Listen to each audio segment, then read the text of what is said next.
नमस्कार दोस्तों, कैसे हैं आप लोग। जैसे कि इसके पीछे वाले वीडियो में हम लोग बात किए थे कि अंक क्या है, संख्या क्या है, प्राकृत संख्या, पूर्ण संख्या क्या है, पूर्णांक संख्या क्या है। अगर आप लोग उस वीडियो को नहीं देखे होंगे तो आप जरूर जाकर उसको देखें। चलिए अब हम लोग उसके बाद हम आगे बात करते हैं आज के वीडियो में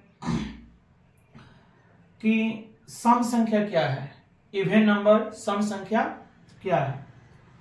तो आप देख रहे हैं सम संख्या में लिखा गया है यहाँ पे कि वे संख्याएं जो दो से पूरी तरह विभाजित हो, वे संख्याएं जिनमें अगर हम दो से अगर हम भाग करते हैं तो दो से वो क्या हो जाए, पूरा पूरा आपको वह कट जाए, पूरा पूरा उसमें भाग लग जाए, पूरी तरह विभाजित हो जाए, वैसी संख्या को हम क्या कहते हैं, सम संख्या कहते हैं। वैसी संख्या को हम क्या कहते हैं, सम संख्या कहते हैं। ठीक है, थोड़ा सा इसमें और थोड़ा स्टैंडर्ड किया गया है कि या वे संख्याएं जिनके इकाई स्थान पर क्या हो, या तो 0 हो या 2 हो या आपको 4 हो, 6 हो या क्या आपको हो 8 हो। ठीक है ना, 0 2 4 6 या क्या आपको हो 8 हो, वैसे संख्या को हम क्या कहेंगे, सम संख्या कहेंगे। 0 2 4 6 8 किस स्थान पे हो, इकाई स्थान पे हो। ठीक है ना, तो जिसके इकाई स्थान पे 0 2 4 6 8 होगा वह आपको दो से पूरा पूरा भाग उसमें आपको लग ही जाएगा, यह विभाजन का नियम कहता है। और जब उसमें दो से पूरा पूरा भाग लग गया तो वह आपको सम संख्या इवन नंबर हो गया। ठीक है ना, जैसे आप देखो यह 0 2 4 6 8 यह खुद से क्या है, सम संख्या है। उसके अलावा यहाँ पे देखो इसके इकाई स्थान पर 2 है, इसमें आप 12 आपकी जो संख्या है इसके इकाई स्थान पर 2 है, इसमें अगर आप दो से भाग कीजिएगा तो पूरा पूरा कट जाएगा। इसके इकाई स्थान पर 6 है, 16 जो आप देख रहे हो इसमें आप 2 से भाग कीजिएगा तो पूरा पूरा कट जाएगा। यह 280 है, यहाँ पे 0 इकाई स्थान पे है। जो आप यहाँ पे देख रहे हो 4238 जो देख रहे हो इसके इकाई स्थान पे 8 है। तो ये सब संख्याएं आपको 2 से क्या होगी, आपको विभाजित हो जाएगी पूरी तरह से, देन ये क्या है आपको सम संख्या है। ठीक है, चलिए थोड़ा सा कुछ और देखिए इसमें कि सम संख्या का जो व्यापक रूप होता है, जो स्टैंडर्ड रूप होता है, स्टैंडर्ड जो फॉर्म होता है सम संख्या का वह 2k होता है। क्या आपको होता है, 2k होता है। जहां आप देख रहे हो k क्या है, कोई भी पूर्णांक संख्या, वह नेगेटिव नंबर या पॉजिटिव नंबर कोई भी संख्या हो वह आपका पूर्णांक k की जगह पर हो सकता है। यहाँ पे आप ये समझेंगे कि सम संख्या आपको जो धनात्मक पूर्णांक संख्या होता है, जो ऋणात्मक पूर्णांक संख्या होता है, वह सब के सब क्या आपको है, सम संख्या है। ठीक है ना, जैसे आप इस बात को समझो, जैसे हम 12 को यहाँ पे लिखे हैं, समझना यहाँ पे आप लोग, यहाँ पर जो हम 12 लिखे हैं, 12 को हम क्या कर सकते हैं, 2 गुने हम क्या लिख सकते हैं, 6 लिख सकते हैं ना। तो यह 2 के 2 हो गया और 6 क्या आपको हो गया, कोई पूर्णांक संख्या हो गया। ठीक है ना, तो k का मान कितना आपको हो गया, 6 हो गया। तो 12 को हमने किस रूप में कन्वर्ट कर दिया, 2k के रूप में कर दिया। तो जितने सारे सम संख्या होती है ना वह सब के सब आपको 2k के रूप में आपको होता है। ओके, चलिए आगे हम लोग बढ़ते हैं नए टॉपिक पे। हम लोग विषम संख्या, इवन नंबर क्या होती है, सॉरी यहाँ पे गलती हो गया है, यहाँ पे आपको ऑड नंबर होगा, सॉरी यहाँ पे आपको ऑड नंबर होगा।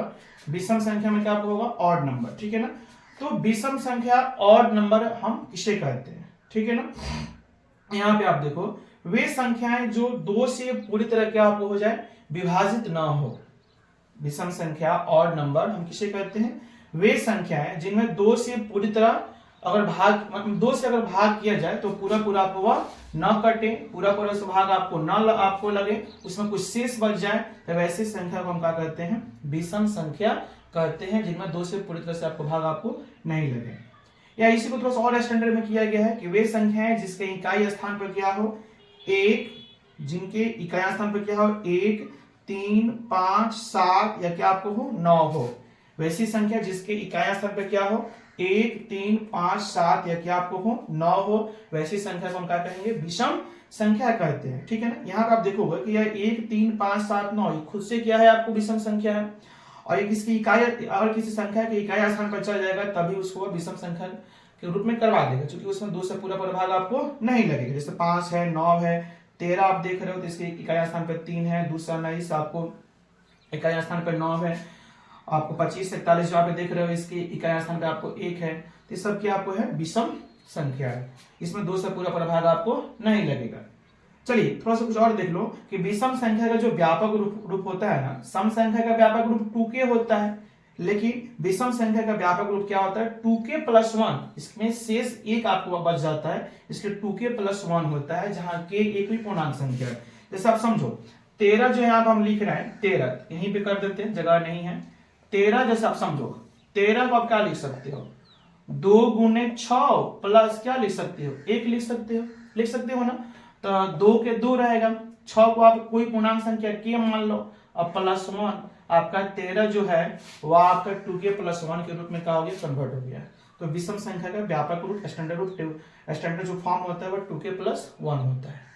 ओके, सम या विषम संख्या कोई भी आपको धनात्मक या ऋणात्मक संख्या आपको हो सकता है। ठीक है, चलिए आई होप कि आप लोग इतना समझ लिए होंगे। अब हम लोग आगे बढ़ते हैं, आइए हम लोग आगे देखते हैं अभाज्य संख्या। आगे लिखा गया है अभाज्य संख्या, प्राइम नंबर, और उसके बाद है भाज्य संख्या, कंपोजिट नंबर। थोड़ा इन दो नंबर को आप अच्छा से देखना, यहां से बहुत ज्यादा सवाल किया जाता है अभाज्य संख्या क्या है। तो यहाँ पर लिखा गया है अभाज्य संख्या के बारे में कि वे संख्याएं जो एक और स्वयं के अलावा, वे संख्याएं जो एक और स्वयं का मतलब इसको मान लीजिए वो 13 है तो खुद से, मतलब 13 से, आपको क्या कहते हैं 17 है तो क्या खुद से 17 से, यानी वे संख्याएं जो एक और स्वयं के अलावा किसी अन्य संख्या से पूरी तरह विभाजित ना हो उसे अभाज्य संख्या कहते हैं। अब देखो दुनिया की हर संख्या एक से कटेगा और दुनिया की हर संख्या अपने आप से कटेगा, मतलब स्वयं से कटेगा। तो एक से तो कटवे करेगा और स्वयं यानी अपने आप से कटवे करेगा। तो वही बोला गया कि जो सिर्फ एक से कटे और अपने आप खुद से स्वयं से कटे, लेकिन उसके अलावा किसी अन्य दूसरी संख्या से वो पूरी तरह से विभाजित आपको ना हो। दूसरा संख्या से अगर हम भाग करें, एक और स्वयं को छोड़ करके किसी और संख्या से हम भाग करें तो उसमें वह पूरा भाग ना लगे, तो वैसी संख्या को हम क्या कहेंगे अभाज्य संख्या कहेंगे। वैसे संख्या को हम क्या कहेंगे अभाज्य संख्या। इसको थोड़ा सा और समझना अच्छा से, यानी अभाज्य संख्या जो होती है ना उसके केवल 2 गुणनखंड होते हैं। 2 गुणनखंड होते हैं, जैसे कि वो एक से कट गया तो उसका एक गुणनखंड हो गया, स्वयं से कट गया तो दूसरा गुणनखंड हो गया, यानी जिसका सिर्फ 2 गुणनखंड हो, 2 फैक्टर हो, 2 के अलावा कोई और संख्या ना हो। जैसे एक हो गया उसका फैक्टर और दूसरा क्या उसका फैक्टर हो गया स्वयं से हो गया, खुद हो गया, जिसके सिर्फ 2 ही, अधिक से अधिक 2 ही गुणनखंड होते हैं, वैसी संख्या को हम अभाज्य संख्या कहते हैं, है ना। इसमें आप देख सकते हो कि जो अभाज्य संख्या होता है ना वह एक से बड़ी प्राकृत संख्या होती है। अभाज्य संख्या जो होती है वो क्या होती है एक से बड़ी क्या होती है प्राकृत संख्या होती है। ठीक है ना, जैसे आप देखो एक के बारे में हम आगे बताते हैं। एक विशेष संख्या है, एक ना भाज्य में काउंट होता है ना अभाज्य में काउंट होता है। एक के बाद देखो 2 एक से कटेगा स्वयं से कटेगा और किसी चीज से नहीं कटेगा तो 2 अभाज्य हो गया। 3 एक से कटेगा स्वयं से कटेगा, 3 अभाज्य संख्या हो गया। 5 एक से कटेगा स्वयं से कटेगा, 7 एक से कटेगा स्वयं से कटेगा, 7 एक स्वयं से कटेगा, 11 एक से कटेगा स्वयं से कटेगा। ये सब क्या हो गया 11 13 17 19 23 29 31 37 41 43, ये सब क्या आपको हो गया, ये सब क्या आपको हो गया अभाज्य संख्या हो गया। क्योंकि इसमें आप एक से भाग करोगे तो पूरा कटेगा, स्वयं से कीजिएगा तो पूरा कटेगा, लेकिन दूसरा कोई ऐसी संख्या नहीं है जिसमें आप भाग लगा दो तो वह इसको पूरा आपको विभाजित कर दे। देन अब हम लोग आगे बढ़ते हैं। इसमें लिखा गया है, आगे आपको लिखा गया है कि जो 2 है ना, 2 एकमात्र सम अभाज्य संख्या है। 2 जो है एकमात्र सम अभाज्य संख्या है। देखना जितने सारे अभाज्य संख्या है ना, कोई मतलब मजेदार बात यह है कि जितने सारे अभाज्य संख्या है ना 2 को छोड़ करके बाकी जितना सारा अभाज्य संख्या है ना वह सब के सब विषम संख्या है। 2 ही एक ऐसी संख्या है जो मात्र सम अभाज्य संख्या है, उसके अलावा बाकी जितना है उस सब के सब क्या है विषम अभाज्य संख्या है। और जो 2 के बाद जो 3 आता है ना, इसमें 2 के बाद जो 3 लिखा गया है वह 3 जो है 3 सबसे छोटी विषम अभाज्य संख्या है। उसके बाद आपको अनंत तक वो आपको अभाज्य संख्या जाएगी और अनंत तक वो विषम संख्या आपको जाएगा। 2 मात्र सम अभाज्य संख्या है और 3 सबसे छोटी कौन सी है विषम अभाज्य संख्या है। यहां से कुछ और नॉलेज कर सकते हो, जैसे 7 को तुम बोल सकते हो कि 7 जो है वह एक अंक की सबसे क्या है बड़ी विषम अभाज्य संख्या बोल सकते हो, ऐसे ही बोल सकते हो, या एक अंक क्या है आपको सबसे बड़ी अभाज्य संख्या से इतना ही बोल सकते हो। यहां से बहुत सारी बातें आपको निकल सकता है। ठीक है ना, आगे हम लोग बढ़ते हैं भाज्य संख्या कंपोजिट नंबर। भाज्य संख्या कंपोजिट नंबर। ओके, तो वे संख्या है जो, अब देखना, वे संख्या जो एक और स्वयं के अलावा, एक से और स्वयं से जो कट गया वो तो आपको अभाज्य हो गया, लेकिन जो एक और स्वयं के अलावा किसी अन्य संख्या से भी पूरी तरह विभाजित हो जाए।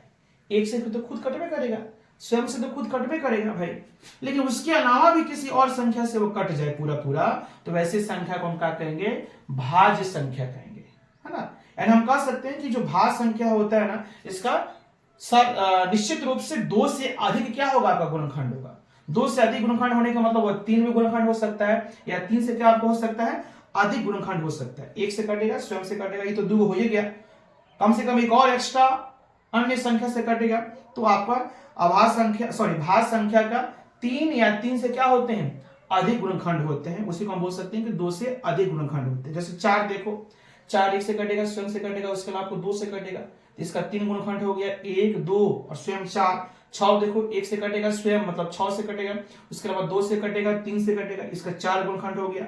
आठ देखो, 9, 10, 12, 14, 15, 16, 18, 20, 21, 22, 24, 25, 26, 27, 28, 30, 32, 33, 34, 35, 36, ये सब संख्या जो है ना, वह एक और स्वयं के अलावा किसी अन्य संख्या से भी कटेगा, देन ये क्या आपको हो गया, भाज्य संख्या हो गया। ओके, आई होप कि आप लोग इन दोनों बातों को आप समझ गए होंगे। चलिए अब हम लोग आगे देखते हैं। तो हम लोग आगे देखते हैं, यहाँ पर नोट लिखा गया है कि एक है ना, एक जो है एक विशेष संख्या है, वन जो है वह क्या है, एक विशेष संख्या है, जो ना तो अभाज्य संख्या है और ना ही भाज्य संख्या है। मतलब आप समझोगे कि एक जो है वह भाज्य या अभाज्य किसी भी संख्या में काउंट आपको नहीं होता है, वह एक विशेष संख्या है। ठीक है, चलिए आगे और हम लोग लास्ट टॉपिक देखेंगे इस वीडियो का कि सअभाज्य संख्या को प्राइम नंबर क्या है। ठीक है ना, तो वैसे दो संख्याएं, ठीक है ना, देखो जो सअभाज्य संख्या होता है ना, जोड़ा जोड़ा संख्या होता है, या भाज्य या अभाज्य नहीं है कि सिंगल सिंगल संख्या होगा, इसमें जोड़ा संख्या होता है, पेयर्ड नंबर्स होते हैं। वैसे दो संख्याएं जिनका जिनका महत्तम समावर्तक, जिनका एचसीएफ जो बोलो, जिनका हाईएस्ट कॉमन फैक्टर जो बोलना है, यानी जिनका एचसीएफ यानी जिनका मसा एक होता है। वैसे दो संख्या जिनका मसा निकालने पर देखा जाए तो सिर्फ एक होता है। आप पूछे मसा क्या है भाई, तो मसा हम लोग आगे देखेंगे, हम लोग एचसीएफ देखेंगे, इसी चैप्टर में हम लोग देखेंगे एचसीएफ। ठीक है ना, वास्तविक संख्या का शुरुआत ही आपको एचसीएफ से होता है। ठीक है ना, तो वैसे दो संख्या जिनका मसा, आप इतना समझ लो कि जिनका मसा एक हो, हम मसा आपको पढ़ाएंगे आगे, मसा एक हो, एचसीएफ एक हो, उन संख्या को हम क्या कहेंगे, सअभाज्य संख्या कहेंगे। जैसे आप देखो 9, 10 का तुम एचसीएफ निकालोगे तो एक आएगा, 1, 5 का एचसीएफ निकालो, 10 13 का एचसीएफ निकालो, इन सभी का एचसीएफ जो होगा वह एक होगा, इसलिए सब क्या है, आपको सअभाज्य संख्या है। ठीक है, आगे आपको लिखा गया है कि जो सअभाज्य संख्या होता है ना, सअभाज्य संख्याओं का एक के अलावा कोई अन्य गुणनखंड नहीं होता है। ऐसी संख्या है ना, सिर्फ एक ही होती है जो दोनों को क्या कर सके, पूरी तरह विभाजित कर दे, यानी आपको सअभाज्य संख्या का गुणनखंड सिर्फ एक होता है, एक के अलावा कोई अन्य गुणनखंड आपको नहीं होता है। और एक लास्ट बात ये देखोगे कि सअभाज्य संख्याओं को हम क्या कहते हैं, सापेक्षिक अभाज्य संख्या भी कहा जाता है। ठीक है ना, तो आज इतना ही रखते हैं, और इसके आगे वाले टॉपिक को हम लोग देखेंगे नेक्स्ट वीडियो में। तब तक के लिए आप लोग का बहुत बहुत धन्यवाद। जय हिंद, जय भारत।